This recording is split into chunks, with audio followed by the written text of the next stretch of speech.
Hello बच्चों, let's read this question. The question says isotopes have the same number of option first protons, option second protons and neutrons, option third neutrons and option fourth protons, neutrons and electrons.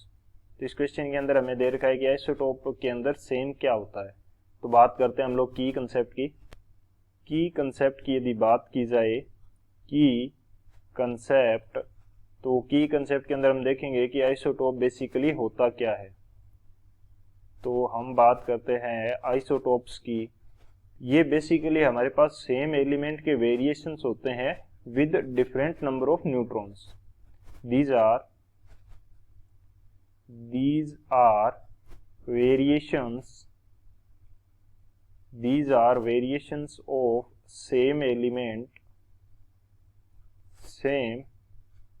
element with different number of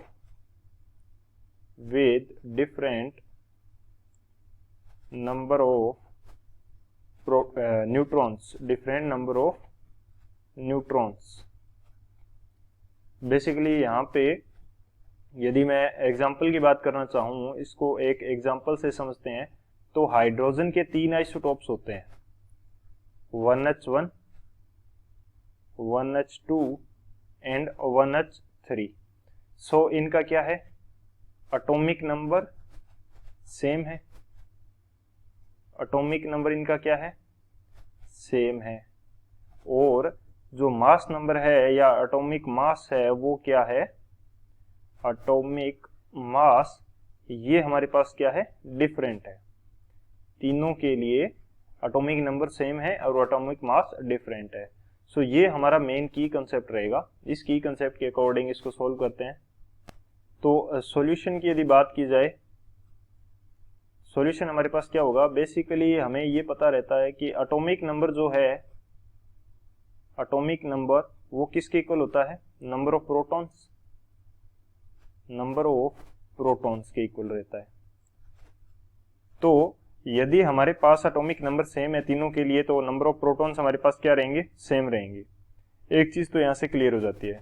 second हम बात करते हैं, definition के अंदर भी हमने discuss किया है कि डिफरेंट नंबर ऑफ न्यूट्रॉन्स होते हैं, लेकिन हम यहाँ पे चेक भी करेंगे. चेक किस प्रकार से करेंगे कि जो एटॉमिक मास होता है, एटॉमिक मास वो किसके इक्वल होगा, वो इक्वल होता है number of protons plus number of neutrons.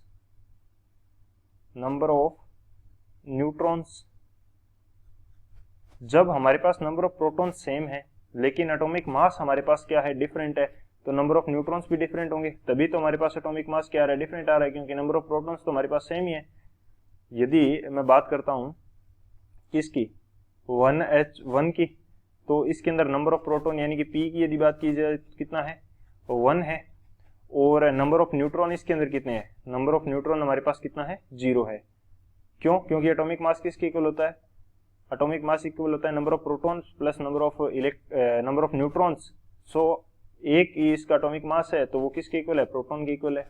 इसी तरह से यदि बात करता हूँ 1H2 की, तो इसके अंदर नंबर ऑफ प्रोटॉन्स कितने हैं, 1 है, और नंबर ऑफ न्यूट्रॉन भी कितना है, 1 है, तभी तो इसके एटॉमिक मास 2 आ रहा है.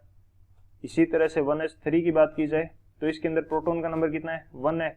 नंबर ऑफ न्यूट्रॉन्स की यदि बात की जाए तो वो भी हमारे पास कितना है, वो हमारे पास है 2 है. तो ये हमारे पास रहेगा कि नंबर ऑफ न्यूट्रॉन्स इनके अंदर क्या रहते हैं, डिफरेंट रहते हैं. नंबर ऑफ प्रोटॉन्स हमारे पास सेम रहेंगे. और नंबर ऑफ इलेक्ट्रॉन्स की यदि बात की जाए तो हाइड्रोजन के अंदर 1H1 के अंदर कितना इलेक्ट्रॉन है, 1 है. और न्यूट्रल कंडीशन के अंदर जितना प्रोटॉन का नंबर होता है उतना इलेक्ट्रॉन का नंबर होता है. तो इलेक्ट्रॉन का नंबर तीनों के अंदर कितना है, सेम है, 1 1 1. तो अब हम बात करते हैं कि हमारा करेक्ट ऑप्शन कौन सा होगा, वो देख लेते हैं. आइसोटोप के अंदर क्या रहता है, सेम, प्रोटॉन सेम रहते हैं, न्यूट्रॉन तो सेम रहते नहीं है, तो सी तो इनकरेक्ट हो जाएगा. प्रोटॉन एंड न्यूट्रॉन्स दोनों सेम रहेंगे, नहीं रहते.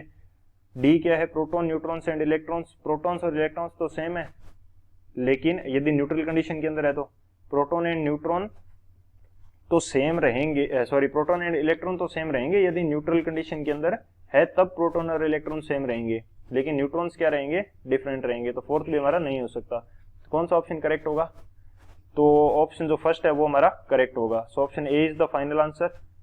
I hope you understood it well. Best of luck. Thank you.